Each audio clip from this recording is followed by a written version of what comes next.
So before, I think we can just do quick introductions before we get into the slides. And Kevin, do you want to go first, introduce yourself? Yeah, definitely. So hi there, my name is Kevin. I'm a product manager at a company called Vicasa. Really, I've had some exposure to AI and ML products in my professional life, and really, I joined the AI ML cohort to get a better understanding of like the end-to-end AI ML product development cycle. So, I'm really glad that Bijan has led the course, and really excited to talk to you guys today. Oh. And this is Haritha, and I am Director of Automation at Eversana. And in my past, I have seen AI projects, generative AI projects, but there was always some level of discomfort when approaching with questions to the engineers and architects is because just a lack of understanding of the technology. Well, I used to read online, learn some, do some self-learning, but it's hard to retain until you start putting something together on your own. And that's what the cohort helped us do is, introduce all the concepts and we could go back and read more about it. Plus, applied immediately towards the end of the cohort. And that gave us much more confidence in talking to our engineers, our data people, and even trying to analyze a problem and see how a machine learning solution would fit in here. So huge shout out to Bijan and Kai for helping us in there. Thank you so much. Thank you. Thank you for the kind words. And we're so glad to have you guys in the community.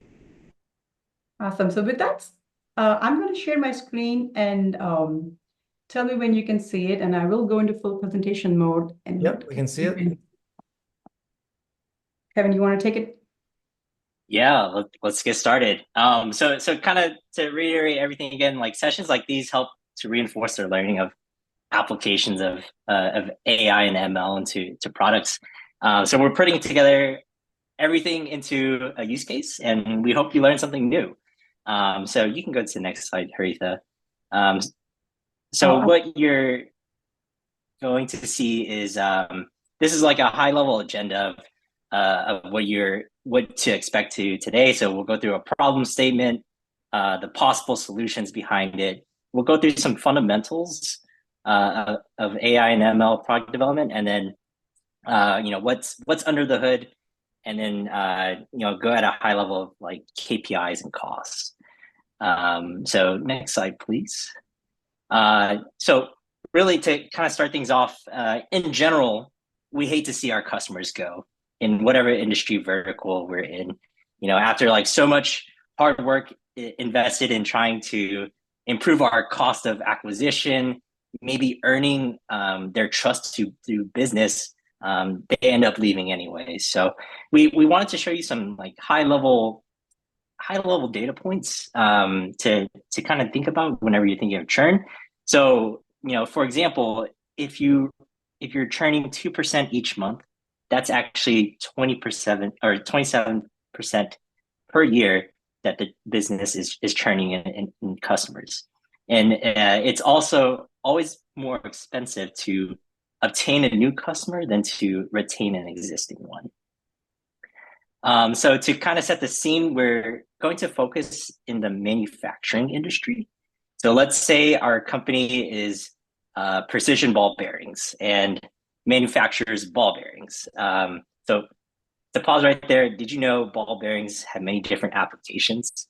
Like they're used to create kitchen appliances, cars, a bunch of random stuff.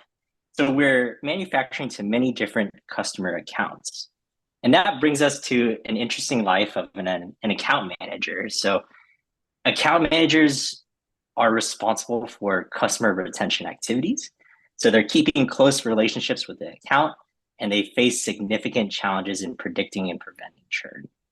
So to kind of give you a story of a user journey, imagine you're an account manager and you get a notification indicating one of your accounts is frustrated, they're ready to leave, they don't like precision ball bearings and what they're doing.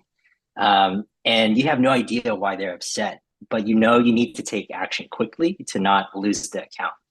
So you're spending time deciphering conversations, you're looking through all the emails chains, you're looking through interactions, and it's all this text, unstructured text, and you're not really sure why they're upset and what are their pain points are.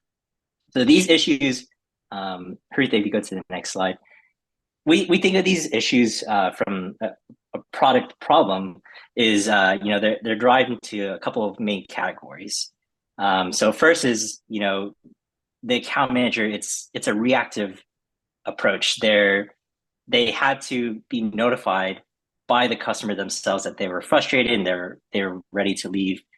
You're looking at all this information that's scattered across fragmented data sources. So you're looking at unstructured data, you're looking at all these different views, and really every moment that these account managers, they're spending time researching the client, they're losing precious time that could be utilized to strategically engage with the account. So we like to also include this as well as part of our use case, which is, maybe we quantified that these account managers spend roughly 2 hours of their time doing all this research, gathering data before they even talk to the account. And that's beyond their SLA. So can we introduce some type of predictive analytics and also help these account managers quickly grasp information together for the end user? That comes down to, can we introduce some type of solution to their problem, and maybe we can use some applications of AI and ML. So Haritha, next slide. So what you'll see here is meet the CRM co-pilot. Think of this as like your AI companion for account managers that can intelligently identify the top 3 most important accounts to go after and provide key summaries. So we're trying to reduce the we're trying to help the account manager prioritize like what is the most important account to go after, trying to also give them key information about what do we know about the account already through the data sources that we have, and how can we quickly present it to the account manager to synthesize. In addition, Haritha, if you go to the next slide, in addition, you can think of using generative AI. So you can ask the co-pilot for information on an account. Think of the co-pilot as your magic ball, and it understands everything about the account. You just have to prompt it. So it'll return you key information and possibly answer all of your questions in a fraction of the time that an account manager would have to do. So instead of spending 2 hours trying to research the account through fragmented data sources, you can use this interface and Copilot to find the answer in a fraction of the time. I really hope you like those mocks. I'm not a designer, but I spent a lot of time wrangling that together. So I hope you did enjoy the prototypes and animations that we drew. Anyways, so let's kind of take a step back from the problem and the solution, and let's kind of walk through how Haritha and I got to that point. So building any AI and ML solution requires some foundational pieces. So really, it comes down to your organization's data maturity. You'll need at a base level, you'll need some type of data governance. So we like to look at this Databricks diagram, and really the most important things to get out of this is your data. It tells you a couple of things. It can tell you what happened, but then as you keep going up the levels, it can bring more value to you. So why did it happen? What will happen? And then eventually, what should we do about it? So we like to think of our data as a competitive advantage, and you'll need to make sure if you want to build like an AI and ML solution that you have the foundation first, which is the collection, storage, and the data governance behind it. So that kind of brings us to the next foundational piece, which is, what are the 4 major steps to any solution? And we like to think of that as the data preparation step, the model selection, the model training, and then the evaluation and deployment. Really, we really want to emphasize here that the data step is the most important piece here. It's the foundational piece that starts how you can build a product, and most of your time as a product manager is going to be focused on, do I have the right data sources to create what I need to solve this problem. So really for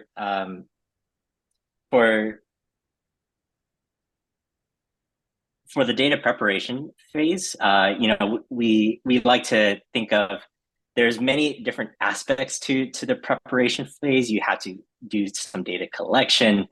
As a product manager, you might have to think about the data compliance if you're working in a particular industry like healthcare, or maybe a specific region, such as where you, like the EU, where you have to consider some regulations there. It's very important to understand, the vertical that you're under. There's also many different aspects to the data, which is like data cleansing. How do we transform the data to the specific way that models are used to train on? And then maybe there's aspects of feature engineering or, data splitting. So splitting data from a training set to a testing set. So that's going to be very important to building the foundation. So let's say you've passed that data preparation part. You're moving on to the next level, which includes storing, training, and then the deployment. So where exactly does the PM fit in all of these stages? And to give you the short answer, it's end to end. So really, the product manager, they're responsible for overseeing how the data comes from its raw source all the way to the model's output, and even beyond that, even through the rest of the user's journey. So this is another way to look at how your data transforms in each stage. So you can think of your data engineers and your data architects. They're the ones that are responsible for making sure the data pipeline is stable and reliable for consumption. And then on the latter side, your data scientists and ML engineers are responsible for deploying, training, and serving the model. So you're really working with a lot of different groups of people in order to achieve the outcome that you want. And then lastly, we kind of put business stakeholders at the bottom left, that you'll see there, because as a product manager, you're going to need to have someone that has a subject matter expertise. Your stakeholders know the data best, and they'll help you guide what the expected output should be. Okay, so I'm gonna pass it to Haritha to give us more of what's under the hood and what's beyond the fundamentals. Awesome. Thank you so much, Kevin, for covering that. So, and it's important as a product manager to know a little under the hood, and that's what I was referring to in the beginning of the call, is having that comfort to know that we're asking the right questions and what questions to ask with our data scientists and ML engineers is key for the product success. And that's why we figured, this may be an important topic to cover, to know what happens once we get the data. So the two solutions that we're talking about here are prediction and summarization. And these are very prominent solutions out there for many use cases. We all know generative AI is the summarization part of it is pretty popular these days, but the other one is prediction.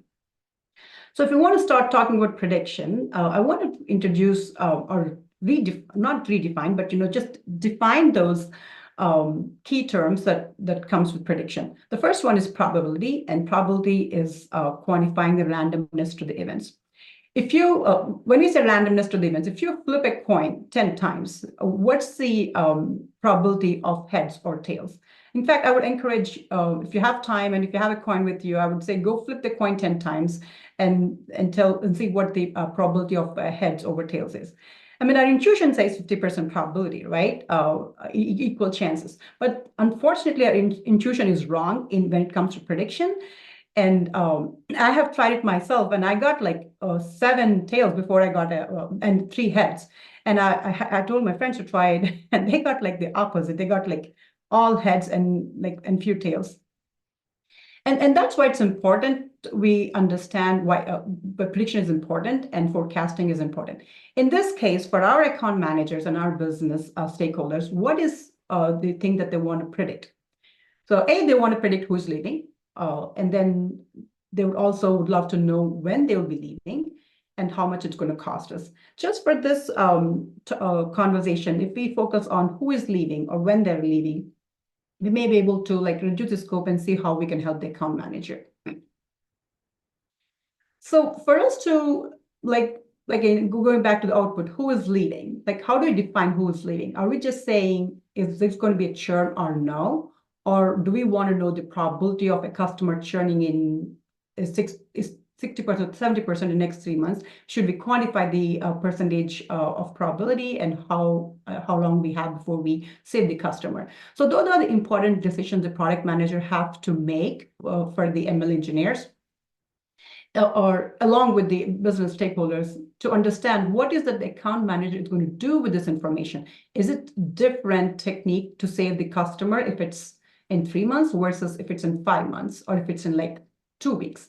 So those are the things that the product manager would have a say in and tell, okay, this is what we want the model to predict because the account manager would use the outcome this way. And why it's important for the ML engineers just to understand, one is the categorical output, yes or no. Is it going to be hot tomorrow or no is a categorical output. Is it going to be 80 degrees Fahrenheit tomorrow is a continuous output. So again, having the knowledge of the nuances in the output will help the ML engineers give you the kind of model you need to predict. So this is where we want to introduce a concept, and I put a bookmark in there just so it's a recommendation that we go back and read about these things because it's while we may understand it now, but it's hard because these are deep topics. So feature engineering is where you select and create features, and what that means is you're telling the your data scientists or machine learning engineers that hey, these are the features or the data points which have the most predictive power. So you're defining the objective, which we have done in the previous slide. And we are telling that, hey, these are the things that we want to predict. And these are the things that we think will predict.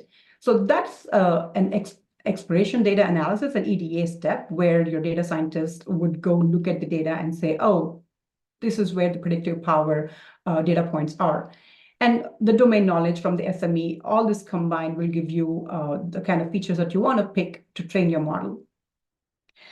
So if we have to go see how this looks in our case, and assuming that we have clean data, the data is normalized, there is no null values, no missing information, and no duplicates, and assuming that all that is taken care of, and we got this kind of data set from our data scientists. So with an SME, you would combine and say, oh, the percentage of returns and the days since the last order would give some prediction power to whether a customer would churn or not. And that's what you would call the features. The percentage of returns could be one feature, and the data days since last order is another feature. But how do you know how many features do we pick? Well, it depends. Sometimes you may have to start with as many features as you want, look at your accuracy of the model and say, oh, this may be not the kind of accuracy you need, and then go back from there. Or you would start with the most powerful that you think will give you the kind of accuracies that you need. And if it doesn't, then you go add another feature. And your features can look like, percentage of returns, days since last order, the customer ratings, or the last time they visited your ordering site, and the ratio of the tickets they put per purchase order. So, and these are just like, we're trying to keep the concept simple and see, okay, if we had this information available. And most of it could be from the transaction history itself. So assuming that we have these features, we'd say, well, let's train the model and see what happens. So this is where your model training and evaluation step would come. So we get the historic data, we train our model, and we say, okay, we know that, sorry, I wish I can hide this one. Give me 1 second. Just hide it. No. Okay, I hope this still is readable. So days since last order, and we have all this information, and then we did a training on the model. And then let's just say the training happened, and then we go validate it. Like, so are we going to get the same result if we ask the model to predict? So, and you would say, okay, you know what, it does a good job of predicting, and then maybe this is 80%. Just put a number on it. And then you would take it to your test data and say, okay, this is the information that your model has never seen. And you go to the model and say, no, predict for me. So you already have the actual information, but your model is not predicting how it actually has happened. And this is an indication that your model, you're overfitting your model. What it means is you have added too many features where it is only serving one type of persona. If we have to take an example of loan approval, and we put a lot of features around the age group, the household income, the education, and all the other things, suddenly you're catering or you're approving the loans only for one type of customer, and you're rejecting for the other customer who would otherwise be eligible. So that's a symptom of overfitting. When you have high training accuracy, but you have low test accuracy, that means you have overfitted your model.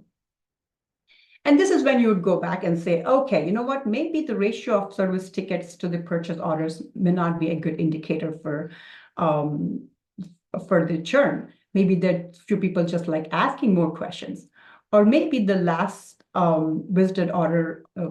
last visit to the ordering site is also not important because maybe they're calling over phone and ordering stuff. So now you have to go back and reevaluate and like retrain your model. And that's why feature engineering is not just a step, it's an iterative process where you would go back and do all that. So if you think about your historic data, you have to have a big chunk of the training set and a little chunk of your validation set and a decent chunk of your test set. And how it happens is you use the training set to train the model, use the validation set to evaluate model, and whichever model does best in your validation set, you would pick that and you would confirm your results on your test set. And this goes until you find the right accuracy. And pro tip here for product managers, how do you know you have enough data to train? And is there a purchase required or data acquisition that has to happen to train your data? So those are the things that you would have some decision on. And what percentage accuracy would you roll out your product with? And that also depends on what domain your model is predicting. For few domains, for education domain, maybe 80% is good, but for a fintech, you may need over 95%. So as a product manager, you would also know the context of how much accuracy you would roll out your model with. and how much engineering is enough engineering. These are expensive steps. So all these are something that you would sit down and discuss and then come to a decision point. So let's just assume that we have got a good accuracy and then we got our model, we are done with feature engineering, training, evaluation, and everything. Now it's time to deploy your model. So in large organizations, you would see that, the deployment, there are a few steps that happen before the deployment. You would register your features in a feature store and your model in the model registry. The reason it's important they do that is because, if there is a data point that you want to use for your own model, you don't have to start with the data preparation step. You could just get it from the feature store. And same thing with your models too. If you're plugging something into integrating it with a different app, you may just look at your model registry and see if you already have that kind of model or if you want to extend from the existing one. So even before that, I think there is a compliance and security step, just how we assess our security and compliance on our data. We do the same thing on the model too, and make sure that we are within the guardrails. And after all this, you would go and the engineers would set up the environment. They would integrate the model with whatever existing workflows they have, and then they would deploy it. Once all this is done, you would set up your monitoring just to see if your model has drifted from where it started because the data has changed. And you'd also have an iterative improvement. You would maybe get a customer or account manager's feedback on how the predictions are and things like that. But that's for the prediction model. So with all those concepts that we have with prediction, let's just take a step and apply the same thing for the summarization model too. So for the summarization, same 4 big steps. The data preparation is still important, but this time the data is not that structured. It is more of an unstructured and semi-structured, even structured too, in few cases. So now going back to that, the second UI where we talked about summarization for the account manager, you have all your emails and call logs and chat bots, and you have your ticket notes, which is semi-structured. And you may already have some knowledge base on how to save a customer if something happens, and your structured data on any sales information.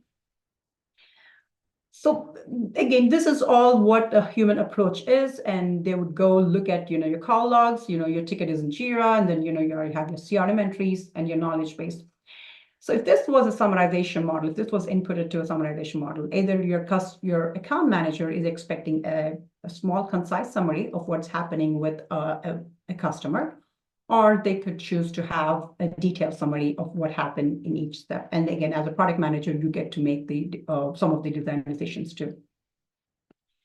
So again, a concept alert. This is something that has to be read in depth to understand how all this happens. But assuming that, just for the simplicity's sake, we would take each of these call logs and you would prepare it and make sure that, everything is clean enough to be fed. And you would create embeddings out of it, and you would store the embeddings in a vector database. The reason why this concept is important to understand is to actually know how summarization would work. And let's just take the CRM Copilot. The account manager would come and query with the Copilot, and the query would be also turned into an embedding as a vector representation. And they would go back and look into the vector database that we have to look for the relevant information that's setting the context for the query. And then you augment the query on the context, and you later generate the response through LLM. And this is the whole RAGs framework that is very common in these scenarios where you would keep the context from your organization knowledge, and then you would combine it with the query and then prompt it to the LLM. Okay, so that's again, a concept alert, something that can be, you can go back and read about it because these are huge topics. And now let's go to let's just say we have done all that, but before, these steps, KPIs should happen before too, but just for the flow's sake, I've put the KPIs at the end and the costs. So KPIs, these are pretty easy to find, customer churn rate, your average revenue per user, your customer lifetime value, et cetera, et cetera. So those are your direct KPIs, and your indirect KPIs would be your better productivity, employee satisfaction, and employee health. So if those are your KPIs, now you can bring some metrics out of these and know how much you're going to save or make from these implementations. But how much do these cost? It's important as a product manager to know, have that visualization of the cost. So, and these are the big buckets of where the cost would go, and the cost of data, the data acquisition. If you don't have enough data, that's where the synthetic data happens. Your data engineering and data infrastructure, your cost of your models of developing or purchasing, and your applications. You're either modifying your existing applications, you're building new applications, you're integrating with the models, you're creating workflows. So there's a lot that happens along with this. And your inference costs, your human costs, your cost of infrastructure, it quickly adds up. So if I have to, and I did not do a detailed exercise on how much it would cost, but if I have to put a high level estimate on this, I would think a solution like we were just describing would at least be close to $1 million in spending in a span of 6 months to train just 500 users. And you can think the recurring cost per user would be at least 10% of the original costs. And as you can tell, this is not an easy pilot to work with. So having that knowledge, we can create our new superheroes and help our account managers from predicting churn and saving their customers. Open for questions. Awesome. Thank you so much. Thank you for the great presentation and really going deep into how you can leverage AI to improve customer retention. This was really exciting presentation. Actually, I have a couple questions for you guys that I wanted to kind of get your thoughts as well.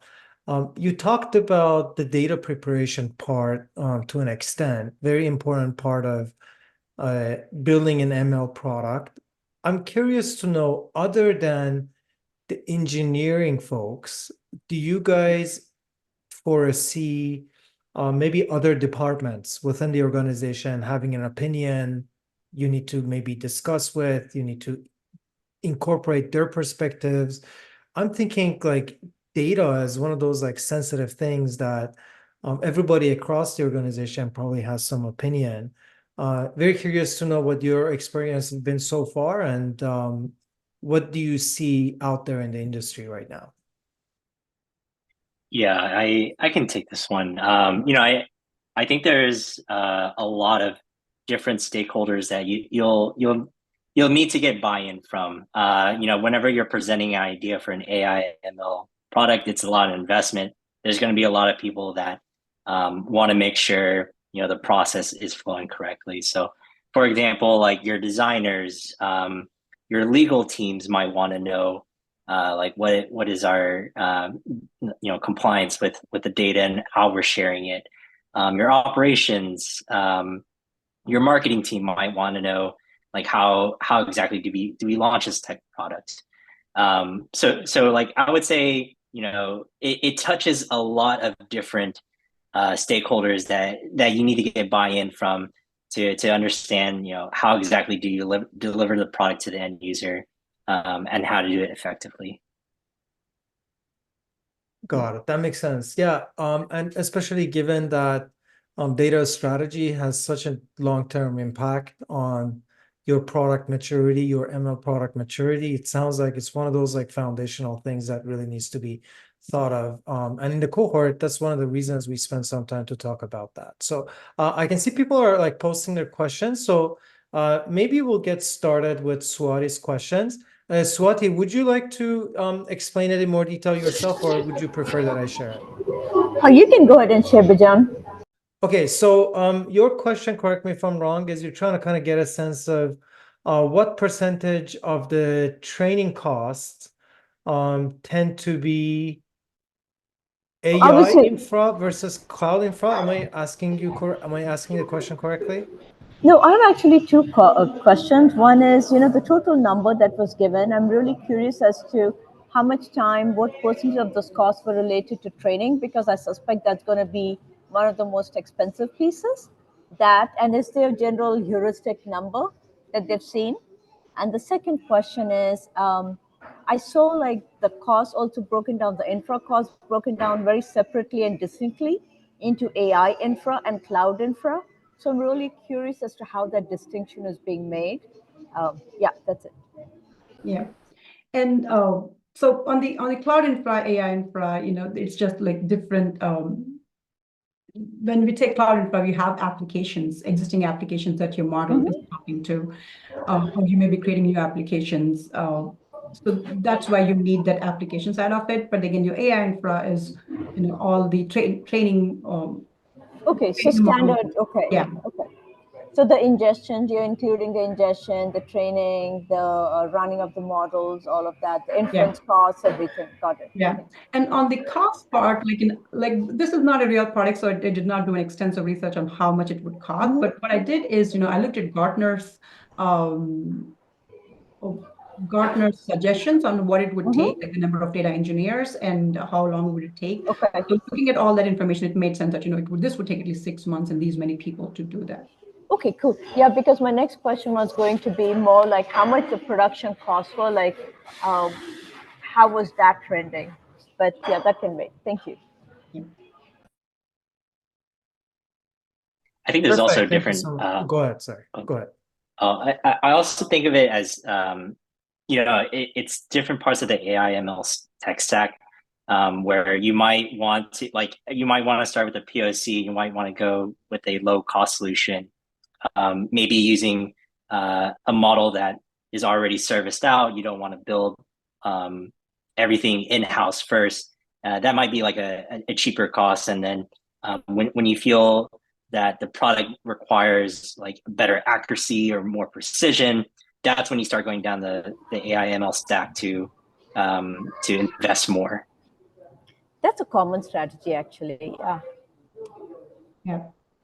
Makes sense. Really good question from somebody who is by the username iPhone. I'm sure that's not their real name. Their question is, what's the role of an AI product manager for choosing the machine learning model or even the training part of the model? So I'm happy to also share my thoughts afterwards, but I would love to hear Haritha and Kevin's thoughts on this. This is a very important question that I'm sure a lot of people are wondering, like, how technical do we need to be? How involved do we need to be? Yeah, so like how we're talking about the feature engineering step, right? It's important for the machine learning engineer to know what is that they're getting as input and what is that they need to give as output. So in this example, if it's a classification problem, then you're typically looking at a regression algorithm. You're either doing a linear regression if there's not too many independent variables, or a logistic regression, just depending. Like there is so much that the ML engineers need to decide just based on what's the output going to look like. And there are so many other things, right? If you're predicting a house price, then I know there is the whole gradient descent algorithm that they talk about. So goes to, again, it is a kind of PM's responsibility to tell the ML engineers what is it they're looking for as an outcome, so they know what modeling that they're doing. That makes sense. And I would also, if I wanted to also like add one more thing, it's pretty much along what you're saying, is sometimes the ML engineers need to know our vision or our acceptance criteria on what a good product looks like, because that has a huge impact on the learning model that they're going to use, the type of training they're going to do. So that's where we need to be pretty working very closely with the rest of the team to explain what sort of expectations do we have on the accuracy or precision or recall, or what sort of product roadmap do we have in the long run, because that has a huge impact on how much do they need to invest in infra versus using something that's already out there. Right. That's a good point, Bijan. Like there was a use case where we had to redact patient information from clinical documents. So then your precision versus recall conversation happens, is how important it is to have those, we are okay with those false positives, because we would rather over-redact than risk the patient information from going out. Yeah, and one thing that I think Kai has also mentioned a couple of times is at the end of the day, we don't make the decision on what that model needs to be, but we will have a lot of impact on that decision by providing a clear picture of the problem statement, solution statement in the long run, whether or not that solution statement makes sense, what sort of acceptance criteria we have in mind. So there's a lot of collaboration basically between the engineering team and product team to kind of clarify what the end solution needs to look like. Yeah. A couple other questions that are being asked. Subodh, I think we kind of answered this question earlier on the cost side, but your question is, who can afford it? Very good question. Very good question. So there is I guess this is one of the reasons that we're seeing a lot of more mature companies kind of getting into AI. Otherwise, if it's a startup, you need to go raise a lot of money to have proper training. So yeah, and also, and that's another reason why there are a lot of projects which are like dropped, because they don't see the ROI at least until like 18 months into the deployment, and that's hard for the business to to rely on. So yeah, they don't bring so much money onto the table for these projects very quickly unless the ROI is very immediate. yeah, that makes sense. So I think we talked a little bit about David's comment as well. So he's asking, how do you go about model selection? How do you go about training the formatting and structure of the output? On the training, the formatting and structure of the output, I'm curious to know if there's anything else that you guys want to add. I think So you had a slide that talked about it briefly, but I don't know if you want to go any deeper than that. Oh, so I may have to reread the second part of the question. So how do you go about model selection? That's the I think that's something that we kind of touched on is, what is it you are trying to predict?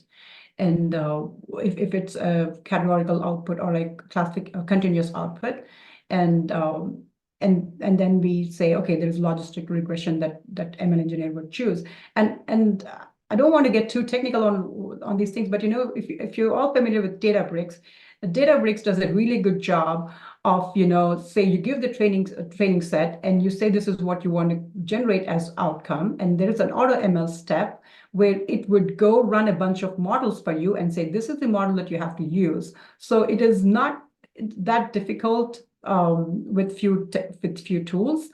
But yeah, your ML engineer should be able to tell what model to do, but there are also tools like Databricks that will tell you. And how do you go about the training the formatting structure of the outputs? I don't think I fully understand the question. Yeah. So what I was meaning by that is in terms of you had like two, like one was like a general summarization, the other second one had like headings, it was formatting. And so, I mean, there's like OpenAI, real human, learning feedback where they can adjust that. Is that something where you just take what the models give you, or are you trying to do some sort of secondary training to get that? Or how do you get the type of different formattings that you gave as in your examples? How do you That's go a about very good learning that? question, David. We've not thought through the formatting part of the output, but that's something that I would definitely want to come back to. I'll Okay, take thank that. you. I can see, Kevin, you're unmuted. I don't know if there's anything you wanted to add or no. Okay. So I'm trying to think about like how I've approached it before. Like it's definitely depends on the prompt and the user output. So like for example, like how we've thought about the output is, how frequently do you have to get a refresh of like unstructured data and the summarization, or does it need to be accurate? So like does the business user require that we get the most accurate information as possible, and like does it need to be super concise? So you might want to like structure your training data or what you feed into a large language model as like quick and short summaries. But there's also like the consideration of like token size limitations. So like maybe you want to inject, thousands of pages or thousands of pieces of data into a large language model to output.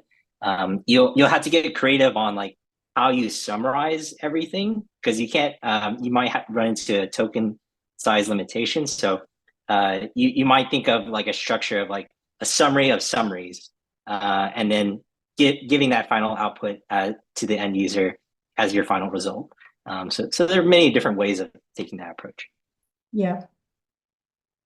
So something that I was thinking while Kevin was talking is, like technically how it's possible is to like maybe throw all this data into a JSON format, and then like you add more code on how we represent the output to the end user. So there could be that. Yep.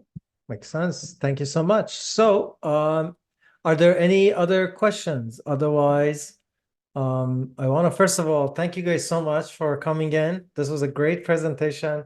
I really like how it actually has very practical applications, and it shows how AI is really improving businesses in so many different ways. This is amazing. Thank you so much for sharing that. And I think we got a pretty clear idea of what the role of the AI product managers are throughout this process. So thank you so much for sharing all that. This is really helpful. And just a gentle reminder that this is the last week for anybody who wants to enroll in our cohort 6 on AI product management learning program. So here's the link one last time. And if anybody's interested, I strongly recommend that you apply as soon as possible. We have a few spots left, but going to be a really, really amazing cohort. And anybody who is an alumni will have access to all those learning materials. So thank you so much for sharing that. With that said, I'm curious to know if there's anything else that Kevin and Haritha you'd like to share. Maybe I think you guys gave us a very nice shout out. I appreciate it about the cohort. So I'm glad that you guys enjoyed it. If there's anything else you'd like to add before we wrap up, go ahead. Otherwise, we'll end the session. Go ahead. Yes, Bijan. First of all, thank you for giving us this opportunity. And I can personally vouch for this cohort, because the kind of confidence that I got have now before compared to what I had before cohort is like night and day. I understand the concepts more. I know what I should ask my engineer. So highly recommend it. Thanks, Bijan. Thank you very Yeah, much. a lot of the same words as Haritha as well. So yeah, really appreciate the cohort. It's helped me a lot in product decision making, and yeah, much appreciated. Glad to hear that. Thank you so much. And we're so thankful for you guys to be in our AI product manager community. Thank you so much, everybody, for joining today. And special thanks to Haritha and Kevin. Please enjoy the rest of your weekend. Next Friday at 9 a.m. Pacific time, we have a great session with the VP of product at Microsoft, and we'll be talking about product strategy for AI product managers. You do not want to miss this session. It's going to be a really, really fun one. So if you're already on Zoom, you probably have the calendar invite you've received. If you're on LinkedIn, go to our events section of our LinkedIn page and add the event to your calendar. It's going to be a really fun session. And we're so excited. We're going to dig into how to make product strategy decisions. What does strategy even mean, right, in AI product management? So we're going to spend a lot of time discussing those things. Thank you so much, everybody. Have a great weekend, and see you next Friday. Not Saturday, Friday. Keep that in mind. Take care. Bye. Thank you. Bye-bye.